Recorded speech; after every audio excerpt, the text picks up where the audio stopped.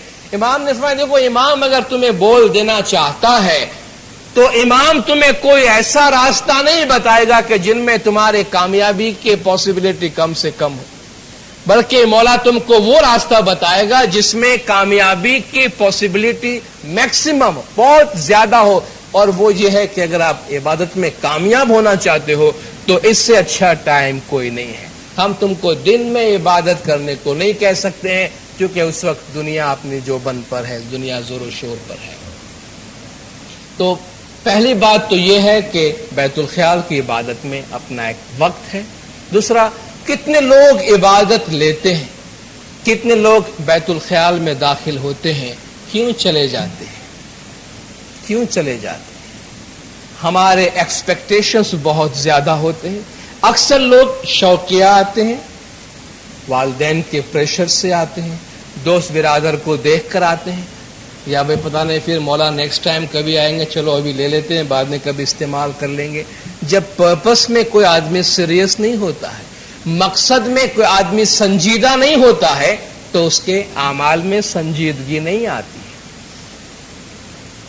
مقصد سنجیدہ ہو تو اعمال میں بھی سنجیدگی آتی ہے۔ تو جب ایک دفعہ ہم حاضر امام سے بول لیتے ہیں، بول لینے سے پہلے یہ ڈیسائیڈ کرے کہ ہمیں ٹائم دینا ہے یا نہیں دینا ہے، اور اگر ہم ٹائم دینے کا فیصلہ کرتے ہیں پھر ریگولرٹی کے ساتھ آئے۔ کیوں لوگ بیت الخیال سے چلے جاتے ہیں، کم کیوں ہو جاتے ہیں؟ اس لیے کم ہو جاتے ہیں، ان کو ایسا ہے کہ اپنے پلاننگ کر لیتے ہیں، بول لیتے ہیں 3 مہینے میں فری ہو جائیں گے، نور لے لیں گے، پھر اپنے کام میں واپس آ جائیں۔ وہ اپنا پروگرام بنا 3 4 6 مہینے میں، 12 مہینے میں جو بھی ہمارا بیت الخیال کا پروگرام ہے وہ ہم کر لیں گے۔ دیندارو، بیت الخیال کا پروگرام ہم نہیں بناتے ہیں، قدرت نے بھی اس میں کوئی پروگرام نہیں دیا ہے۔ مولا نے فرمایا تم آؤ، ہیوملٹی کے ساتھ بیٹھو، اس میں تمہارا کوئی حق نہیں ہے، اس میں کوئی یہ سمجھ کر کے بھئی کوئی چیز ہے، میں ذرا محنت کر کے جلدی اس کو چھین کے لے لوں تاکہ پھر اس ٹائم کو کسی اور کام میں استعمال کروں، ایسی کوئی چیز بیت الخیال کے اندر نہیں ہے۔ یہ پوری زندگی کا ایک کام ہے، اور پوری زندگی صبح اٹھ کر عبادت کرنے کی بات ہے، اپنے آپ کو سپرد کرنے، اپنے آپ کو حوالے کرنے کی بات ہے۔ کام مشکل ہے، ڈیفیکلٹ ہے۔ کیوں مشکل ہے؟ ایک تو ٹائم مشکل ہے، دوسرا ہم مادی دنیا میں ہیں، مادی دنیا کے تمام اثرات ہماری روح پہ ہیں۔ اس روح کو جگانا، اجاگر کرنا، ہمارے جسم میں حیوانیت بھی ہے، روحانیت بھی ہے، لیکن حیوانیت بہت زیادہ ہے کیونکہ ہم مادی دنیا میں رہتے ہیں۔ روحانیت کو اجاگر کرنے کے لیے حیوانیت کو کم سے کم کرنا پڑے گا، اور حیوانیت کو کم سے کم کرنے میں ٹائم لگتا ہے۔ جو عبادت میں آگے جائیں گے تو مادیت اور حیوانیت کم ہوگی۔ مولانا روم مثال دیتے ہیں کہ آپ ایک گیلی لکڑی کو جب آگ میں ڈالتے ہیں تو فوراً وہ جلتی نہیں ہے۔ گیلی لکڑی کو جب آگ میں ڈالتے ہیں تو کیا ہوتا ہے؟ فوراً وہ لکڑی نہیں جلتی ہے، دھواں نکلتا ہے، بہت دھواں نکلتا ہے۔ کیوں دھواں نکلتا ہے؟ اس میں جو گیلاپن ہے، جو رطوبت ہے، اس کو آگ جلا کر پہلے ختم کرتی ہے۔ پہلے وہ گیلاپن نکل جائے دھوئے کی صورت میں اور لکڑی پوری سوکھ جائے تو پھر آگ اس کو اپنے لپیٹ میں لے لیتی ہے۔ ہم جب عبادت میں بیٹھتے ہیں تو کیوں بھاگ جاتے ہیں؟ ہمیں دھواں بہت نظر آتا ہے، ظاہر دھواں نہیں نظر آتا، لیکن چونکہ ہمارے اندر گیلاپن بہت زیادہ ہے، ہم چاہتے ہیں کہ پہلے دن ہم مولا کے نور میں قدم رکھے اور رنگ جائے۔ زندارو، یہ کوئی ایسی کمپیوٹرائزڈ آٹومیٹک چیز نہیں ہے کہ بٹن دبانے سے کام بن جائے گا، یہ قدرت کا طریقہ ہے۔ ذکر کی آگ جب اپنے اندر لگاتے ہیں تو جتنی مادیت، جتنی رطوبت ہے، اس کو نکالنے میں ٹائم لگے گا۔ ہو سکتا ہے 2 سال لگے، 5 سال لگے، 10 سال لگے۔ کس طرح عبادت ہم کرتے ہیں اس پہ ڈیپینڈ ہے، کیسے حالات ہیں اس پہ ڈیپینڈ ہے، اور کتنی رحمت خدا کی ہے سب سے بڑی بات اس پہ ڈیپینڈ کرتا ہے۔ اس لیے اس کے بارے میں حتمی طور پہ کچھ بھی نہیں کہا جا سکتا کہ اس میں ہمارے ساتھ کیا ہوگا کیا نہیں ہوگا۔ تو عبادت میں ہماری یہ توقعات ہے کہ ہم آ کے بیٹھے ہیں اور ہمیں فائدہ ہونا چاہیے۔ دیندارو، ہمارا ایک بھی لمحہ عبادت میں ضائع نہیں جاتا ہے۔ لوگ یہ سمجھتے ہیں 1 سال ہم بیٹھے، 2 سال بیٹھے، 3 سال بیٹھے، کچھ نہیں ہوتا، کچھ نظر نہیں آتا۔ یہ تو قدرت ہی بہتر جانتا ہے۔ آپ کتنا لمبا راستہ اندھیرے میں طے کرتے ہیں، آپ کو پتا نہیں ہے کہ ہم کتنی لمبی منزل طے کر کے آ گئے ہیں، کوئی نشان نہیں، اس واسطے ہم کو نظر نہیں آتا۔ بیت الخیال میں اندھیرے میں بھی ہم بہت ترقی کرتے ہیں، بہت راستہ پاس کرتے ہیں۔ اگر ہمیں کچھ پتا نہیں چلتا تو وہ اس کا مطلب یہ نہیں کہ ہم پروگریس نہیں کرتے۔ ایک دفعہ مولا علی کا نام لینا آپ سمجھتے ہیں کہ وہ کوئی بیکار اور فضول سا کام ہے؟ ایک شخص صبح اٹھتا ہے، اس کا اٹھنا کتنی بڑی بلیسنگز ہے۔ عبادت کا خیال پیدا ہونا بھی بہت بڑی برکات ہے۔ تو کوئی شخص یہ کیسے کہہ سکتا ہے کہ میں بندگی میں جاتا ہوں، بیٹھتا ہوں اور میرا وقت یوں ہی چلا جاتا ہے، ضائع ہوتا ہے؟ ایسا سوچنے کا تو کوئی سوال ہی پیدا نہیں ہوتا۔ رفتہ رفتہ ترقی کرنے کی کوشش کریں، بیت الخیال کا کام قدرت کے حوالے کریں۔ مشکل ہے، لیکن دینداروں، کیا مشکل ہونے سے کوئی کام چھوڑ دیا جاتا ہے؟ بات وہی پرائرٹی کی آتی ہے کہ ہمارے پاس اس کی اہمیت کتنی ہے۔ ہم ایجوکیشن کے میدان میں جاتے ہیں نا، بچوں کو تعلیم مشکل لگتی ہے یا نہیں لگتی؟ تعلیم نہیں چھوڑتے ہیں۔ ہم اپنی ملازمت میں جاتے ہیں، کیا ہم کو وہاں بیٹھ کے تنخواہ مل جاتی ہے؟ کام نہیں کرنا پڑتا ہے۔ کبھی باس ٹف ہوتا ہے تو کام زیادہ کرنا پڑتا ہے۔ کیا کسی کی ملازمت، آپ کا بزنس، دکانداری سب ویسے ہی آرام سے ہوتا ہے؟ محنت نہیں کرنی پڑتی؟ دنیا میں کوئی بھی کام محنت کے بغیر ہوتا ہے؟ تو دکان پہ محنت کرنی پڑتی، کوئی شخص دکان بند تو نہیں کر دیتا ہے۔ تو آپ CA کرتے ہیں، MBA کرتے ہیں، کمپیوٹر سائنس میں جاتے ہیں، آپ کو محنت نہیں کرنی پڑتی؟ کوئی چھوڑ دیتا ہے محنت کی وجہ سے ڈگریاں آپ نہیں چھوڑتے؟ کیوں نہیں چھوڑتے؟ اس لیے کہ اس کے ساتھ پیٹ لگا ہوا ہے۔ کیوں نہیں چھوڑتے دکان اپنی، اپنا کاروبار کیوں نہیں چھوڑتے ہیں؟ اس لیے کہ ہمیں پتا ہے نہیں جائیں گے، نہیں کریں گے تو کھانا کہاں سے کھائیں؟ ہمارے پاس اس کی ایک ضرورت ہے، اس کی ایک پرائرٹی ہے. بیت الخیال تھوڑا سا مشکل لگتا ہے، ہم چھوڑ دیتے ہیں. کیوں؟ کہ اہمیت اجاگر نہیں کی ہم نے ابھی، اس کی اہمیت کا اندازہ ہم کو نہیں ہے. حالانکہ پہلا سوال میں نے یہ رکھا تھا کہ اگر اہمیت واضح ہے تو دنیا کی کوئی چیز درمیان میں نہیں آئے گی. ہم غریب ہو یا امیر ہو، تندرست ہو یا بیمار ہو، ہمارے حالات کیسے بھی ہو، ایک دفعہ ہم نے یہ فیصلہ کیا ہے کہ ہماری یہ زندگی لمیٹڈ ہے.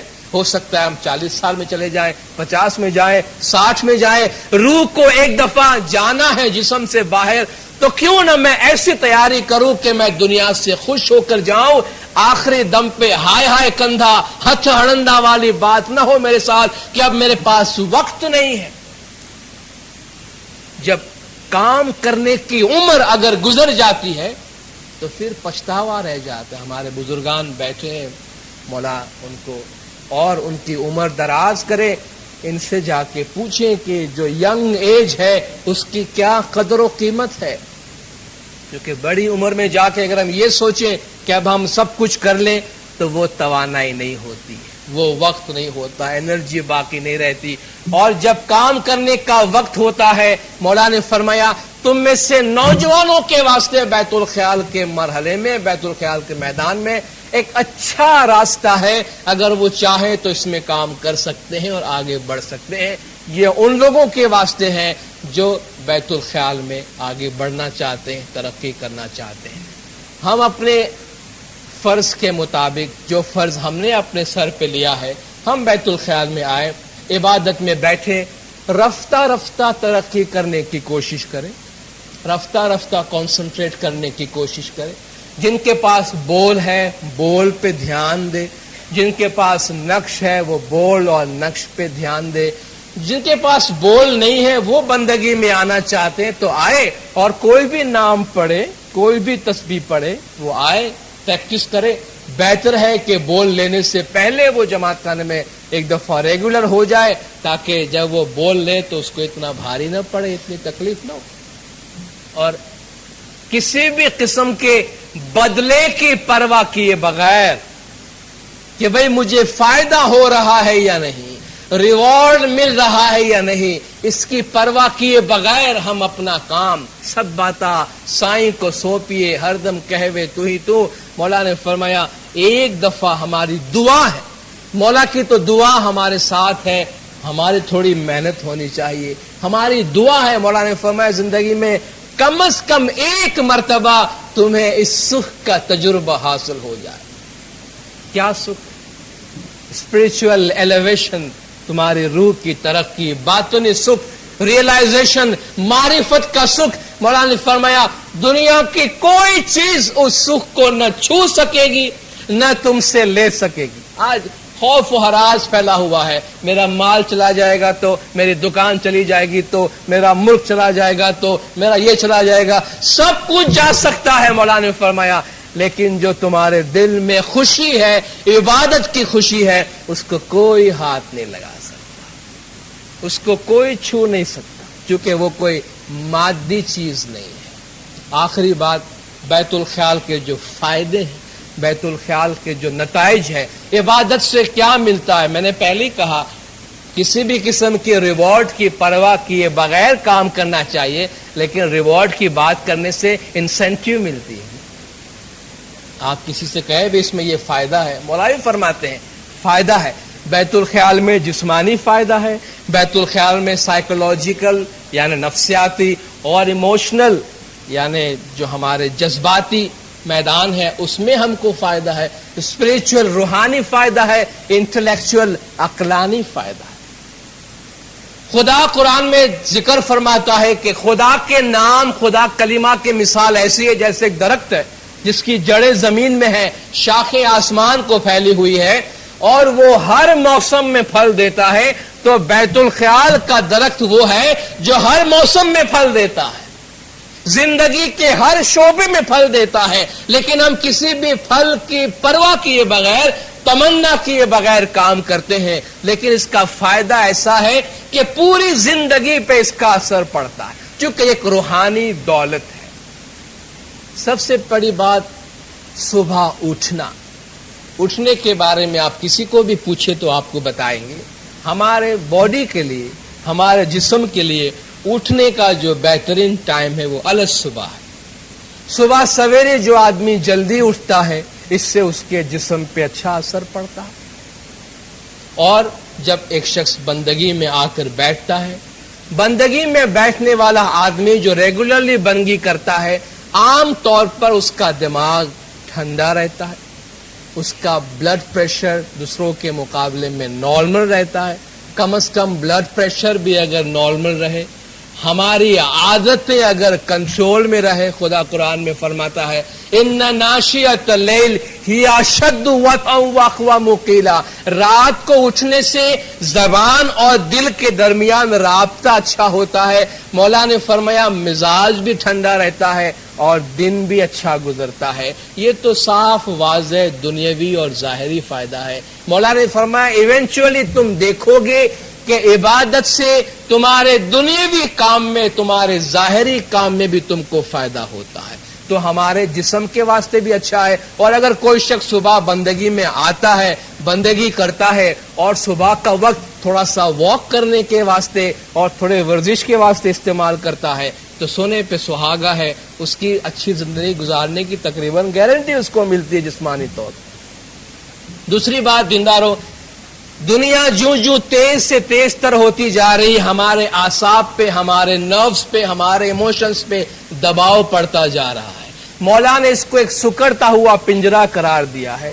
پہلے جو بیماریاں نہیں تھی، آج جو بیماری بن گئی جس کو آپ ٹینشن کہتے ہیں، سٹریس کہتے ہیں، ذہنی دباؤ پہ انسان پہ بہت زیادہ ہے، اور اس کو ریلیز کرنے کے لیے کیا کرتے ہیں؟ اس کو دبانے کے لیے ٹرنکولائزرز لیتے ہیں، خواب آور گولیاں لیتے ہیں، یا جو غلط راستے پہ جاتے ہیں اور منشیات کے راستے پہ چلے جاتے ہیں۔ عبادت کے ذریعہ انسان اپنے نروز پہ، اپنے جذبات پہ قابو رکھ سکتا ہے۔ جب انسان پہ سائیکولوجیکل پرابلمز آتے ہیں، ڈپریشن آتا ہے، نروس ڈیزیز آتی ہے، تو ہم کسی نے کہا بھائی کچھ کسی نے کر دیا ہے، کوئی جن بت کا سایہ ہو گیا۔ جن بت کا سایہ کسی نے کچھ بھی نہیں کیا ہے۔ ڈپریشن ہوتا جس سے ہم نہیں سمجھ سکتے ہیں، جس طرح انسان کا جسم بیمار ہوتا ہے اس طرح انسان کا دماغ بیمار ہوتا ہے پریشر کی وجہ سے، اور اس کا علاج عبادت سے ہے۔ سارے ٹینشن ریلیز ہو جاتے ہیں چونکہ انسان کو بھروسہ کرنے کی کوئی جگہ پیدا ہوتی،